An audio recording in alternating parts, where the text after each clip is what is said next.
एक समय कैलाश पर विराजमान भगवान शंकर से पार्वती मैया कहती हैं कि हे देवाधिदेव महादेव सरकार,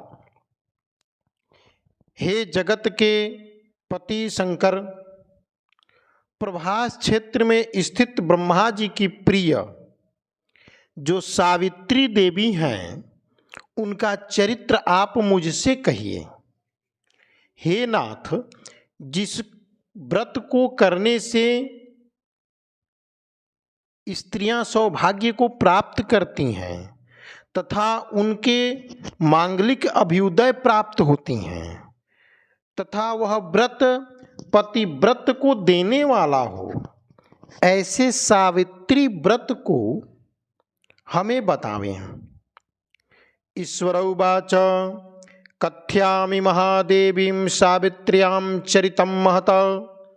तो भगवान शंकर कहते हैं कि हे महादेवी, प्रभास क्षेत्र में स्थित सावित्री के असाधारण चरित्र को मैं तुमसे कहता हूँ। हे माहेश्वरी, सावित्री स्थल नामक स्थान में राजकन्या सावित्री ने जिस प्रकार से उस उत्तम वट सावित्री व्रत का पालन किया, सो मैं उस व्रत कथा को आपको श्रवण करा रहा हूं। भगवान भोले कहते हैं कि मद्र देश में एक बड़े ही धर्मात्मा प्रजापालक अपने राज्य राजधानी में निवासित प्रजाओं के अति प्रिय अश्वपति नाम के राजा रहते थे, जो कि क्षमाशील, संतान रहित परंतु सत्यवादी और अपने इंद्रियों को वश में करने वाले थे। एक समय वह अश्वपति नामक राजा प्रभास क्षेत्र की यात्रा के निमित्त वहां प्रभास क्षेत्र में आए और विधि पूर्वक यात्रा करते हुए सावित्री स्थल पर पहुंचे। वहां पर उस राजा ने अपनी रानी के साथ व्रत को किया, जो सावित्री के नाम से, सावित्री व्रत के नाम से प्रसिद्ध है। सभी प्रकार के कामनाओं को पूर्ण करने वाला है। इस लोक में, परलोक में और स्वर्ग लोक में इन साक्षात मूर्ति बनकर श्री ब्रह्मा जी की प्रिय सावित्री देवी उस राजा पर प्रसन्न हो गई। कमंडलू को धारण करने वाली वह सावित्री देवी दर्शन देने के पश्चात पुनः अदृश्य हो गई। भगवान शंकर कहते हैं कि बहुत दिनों के पश्चात उस राजा के यहाँ देवी के समान रूप वाली कन्या के रूप में उत्पन्न हुई। सावित्री की प्रसन्नता से प्राप्त तथा सावित्री की पूजा करने के बाद हुई उस कन्या का नाम भी राजा ब्राह्मणों के मतानुसार आज्ञा से उस कन्या का नाम भी सावित्री ही रखा। भगवान भोले कहते हैं कि वह राजकन्या सावित्री साक्षात शरीर धारण की हुई लक्ष्मी के समान शोभित होती हुई बढ़ने लगी और धीरे धीरे सुकुमार अंगों वाली वह यौनावस्था को प्राप्त हुई। कमल के समान विशाल नेत्रों वाली तथा तेज से अग्नि के समान प्रज्वलित होती हुई वह सावित्री महर्षि भृगु द्वारा कहे हुए सावित्री व्रत को करने लगी, जिसके आरंभ में सुंदर वर्ण वाली उसे उपवास करके सिर से स्नान की हुई सावित्री देवता की प्रतिमा के पास जाकर के अग्नि में हवन करके ब्राह्मणों से स्वस्तिवाचन कराई और उन ब्राह्मणों से अवशिष्ट पुष्पांजलि ग्रहण करके सखियों से घिरी हुई लक्ष्मी देवी के समान सुंदर रूप से सुशोभित हुई वराहरूह वह राजकन्या समीप में जाकर पिता के चरणों में प्रणाम करके प्रथम प्राप्त पुष्पांजलि को निवेदित करती है और हाथ जोड़ करके राजा के पार्श्व में स्थित हो जाती है। भगवान भोले कहते हैं कि युवावस्था को प्राप्त हुई अपनी कन्या को देख करके राजा इस विषय में मंत्रियों से सलाह लेते हैं और राजकन्या से कहने लगते हैं कि हे पुत्री, तुम्हें योग्य वर को देने का समय आ गया है। मुझ में कोई ऐसे तुम्हें वर मांगने के लिए अभी तक आया नहीं। मैं भी विचार करने पर तुम्हारी आत्मा के अनुरूप वर को नहीं पा रहा हूँ। अतः हे पुत्री, देवताओं के निकट मैं जिस तरह निंदनीय न हूँ, मेरी मर्यादा बनी रहे, वैसा ही तुम करो। भगवान भोले कहते हैं कि वह अश्वपति नामक राजा अपने पुत्री से कहते हैं, मैंने धर्म शास्त्रों में पढ़ा और सुना भी है कि यदि पिता के घर में गृह में रहती हुई विवाह के पहले ही जो कन्या रजोधर्म को प्राप्त हो जाती है, उसके पिता को अनंत पाप संबंधी पाप लगते हैं। इसलिए हे पुत्री, तुमको मैं भेज रहा हूं कि तुम स्वयं अपने योग्य वर को ढूंढ लो। तब वह अश्वपति नामक राजा अपने पुत्री सावित्री को वृद्ध मंत्रियों के साथ वर ढूंढने हेतु भेजते हैं। वह सावित्री नामक कन्या भगवत की आराधना करते हुए, पिता की आज्ञा की पालन करते हुए राजर्षियों के रम्य तपोभूमि की ओर चल पड़ती है।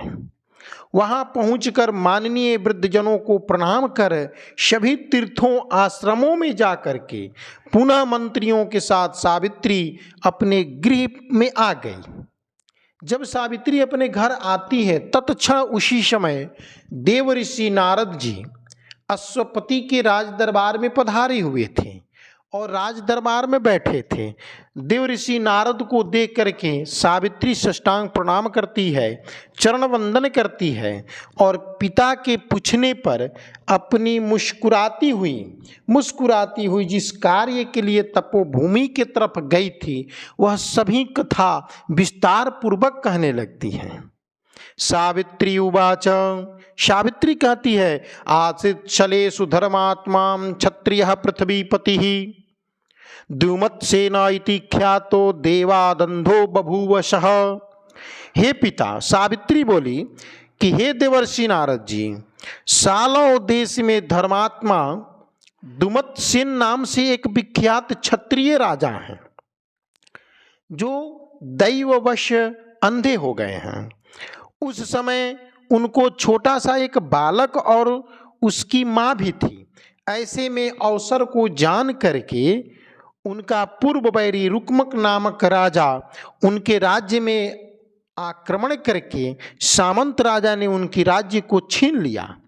अतः वह आर्य द्युमत्सेन नाम के राजा अपने छोटे पुत्र और पत्नी के साथ अपनी स्त्री को लेकर के जंगल के लिए ओर चल दिए।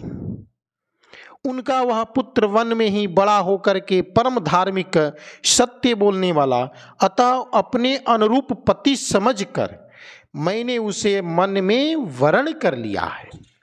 ज्यों ही सावित्री कही कि द्युमत का पुत्र सत्यवान, जो सत्यवादी है, उसको अपने पति के रूप में मैं वरण कर ली हूं, नारद जी झटति बोलते हैं। नारद उवाच, अहो व्रतम महाकष्टम सावित्र्या नृपते कृतम। यह सुनकर नारद जी कहते हैं कि हे राजन, सावित्री ने यह बड़ा ही कष्टप्रद कार्य कर डाला है। निश्चय ही वह बालक बुद्धिमान है, सत्यवान है, सत्य बोलता है। उसका नाम भी मुनियों ने सत्यवान ही रखा है। उसको नित्य अश्व प्रिय है तथा वह अपना प्रिय जान करके भित्ति पर या पत्रों पर अश्व का चित्र बनाया करता है, इसलिए उसका नाम भी चित्रासव रखा गया है। सत्यवान दान और गुण में रंति के शिष्य के समान है। ब्राह्मणों की रक्षा करने वाला और सत्यवादी शिव के समान है, ययाति के समान उदार, चंद्रमा के समान देखने में प्रिय लगने वाला, रूप में दूसरे अश्वनी कुमार के समान और द्युमत सेन के समान बलवान भी है। परंतु हे राजन, उसमें केवल एक ही दोष है। दोष सुन करके अश्वपति राजा पूछते हैं कि हे महर्षि, ऐसे गुणवान बालक में कौन सा दोष है? नारद जी कहते हैं, नारदस्य वचः श्रुत्वाम दुहिताम प्राह पार्थिवः। दूसरा उसमें कोई दोष नहीं है। सत्यवान आज से ठीक 1 वर्ष पश्चात क्षीणायु हो जाने के कारण देह को त्याग कर देगा, उसका शरीर त्यजित हो जाएगा, अर्थात उसका देहांत हो जाएगा, वह क्षीणायु है। सावित्री उवाच, ऐसी वचन सुन करके सावित्री झटते बोलती है, राजलोग किसी से एक बार कोई बात कहते हैं, अर्थात राजा कोई बात एक बार कहते हैं। फिर सावित्री कहती है, ब्रह्मवेता अर्थात ब्राह्मण भी कोई भी बात एक बार ही कहते हैं और एक ही बार कन्या को भी दी जाती है, कन्यादान भी एक ही बार की जाती है। ये तीनों कर्म एक ही बार किए जाते हैं, बार बार नहीं किए जाते हैं। अतः हे पितृ, हे देवर्षि, दीर्घायु हो अथवा अल्पायु, गुणवान हो अथवा निर्गुण, वर को एक बार वर्ण कर लिया, अब दूसरे वर को वर्ण करने नहीं जाऊंगी। जो एक बार वर्ण कर ली वही मेरे लिए अति प्रिय वर है। पहले मन से निश्चय करके बाद में उसे वाणी द्वारा प्रकट किया जाता है, पुनः उसके बाद कर्म द्वारा किया जाता है। इससे प्रत्येक कार्य भी मन से प्रमाणित हो जाता है और मन से सिद्ध भी हो जाता है। इसलिए हम अब इसके विरुद्ध कोई कार्य नहीं करूंगी। नारद उवाच, नारद जी ने कहा, हे राजन, यदि आपको भी इष्ट में इस कार्य में, अपने पुत्री के कार्य में खुशी हो तो सावित्री का कन्यादान निर्विघ्नता के साथ शीघ्र कर डालिए। ऐसे कह करके नारद जी आकाश मार्ग से वहां से स्वर्गलोक को चले गए। उसके पश्चात राजा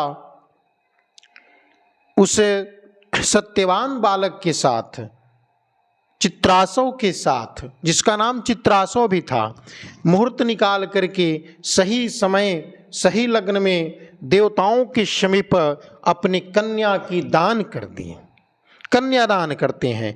तनवंगी सावित्री भी मनोविलासित उस सत्यवान पति को पा करके ऐसे प्रसन्न हुई जैसे कोई पुण्यवान पुरुष स्वर्ग को पा करके प्रसन्न हो जाता है। कोई पुण्यवान पुरुष जिस प्रकार स्वर्ग को पाकर के प्रसन्न हो जाता है, ठीक उसी प्रकार से वह सावित्री सत्यवान को पाकर के प्रसन्न हो गई। शिव जी कहते हैं कि हे पार्वती, इस प्रकार उस आश्रम में उस समय रहते हुए उन सावित्री और सत्यवान के कुछ समय व्यतीत हो गए, कुछ समय बीत गए। उस समय केवल एक ही भार्या सावित्री ऐसी थी जिसके चित्त में रात दिन नारद जी की कही हुई बात हमेशा चलती रहती थी, बनती रहती थी। उसके पश्चात बहुत दिन बीत जाने पर वह समय आ गया जिसमें सत्यवान को मरना था। अतः सावित्री नारद जी की कही हुई मरण तिथि को हृदय में गिनती हुई। ज्यों ही ज्येष्ठ मास प्रारंभ होती है वह भगवान की आराधना करने लगती है।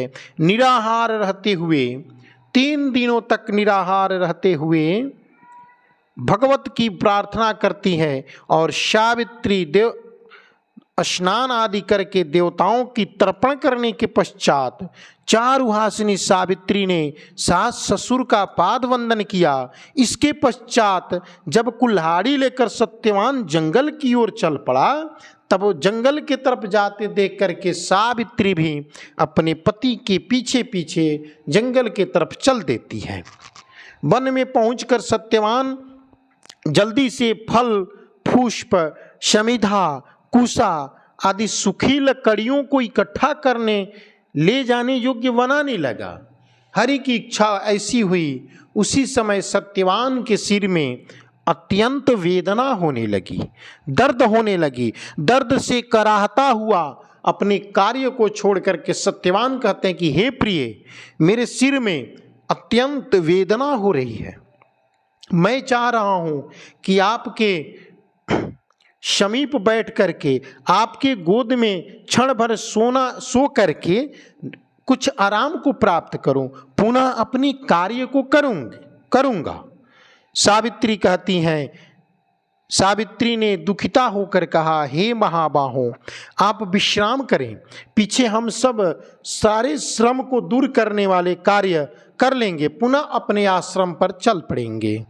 ऐसी कह करके जैसे ही पृथ्वी पर बैठी हुई सावित्री ने सत्यवान के सिर को अपने गोद में रखा, वैसे ही उसने कृष्ण मिश्रित पिंगल वर्ण वाले किरीटधारी पित्त वस्त्र पहनते हुए साक्षात सूर्य के समान उदित पुरुष को देखा। ऐसे पुरुष को देख करके सावित्री कहने लगी, आप कौन से देवता हैं या आप कोई दैत्य हैं जो मुझे धर्मच्युत करना चाहते हैं? मैं अपने पथ से विच्युत नहीं होंगी, क्योंकि हे पुरुष श्रेष्ठ, मुझे धधकती हुई आग के लपट के समान आप समझिए। तब वह पुरुष, शंकर जी कहते हैं कि वह पुरुष कोई नहीं था, वह साक्षात यम थे। यमउवाच, तब यमराज ने कहा, मैं सभी प्राणियों के लिए भयंकर कर्मानुसार उनके उचित दंड देने वाला यम हूँ।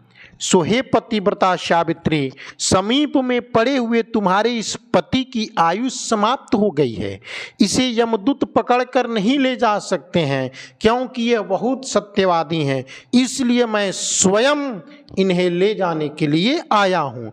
ऐसा कह करके फांस को फेंक करके यमराज ने सत्यव्रत सत्यवान के शरीर से अंगुष्ठ मात्र शरीर वाले पुरुष को बलपूर्वक निकाल लिए, अर्थात जीवात्मा को बलपूर्वक निकाल कर लेकर के अपने धाम के तरफ चलने लगे। इसके पश्चात पितृगण से सेवित यमपुरी के मार्ग की ओर चलना शुरू किया, तो वारारोह पीछे पीछे सावित्री भी उनके चल पड़ी।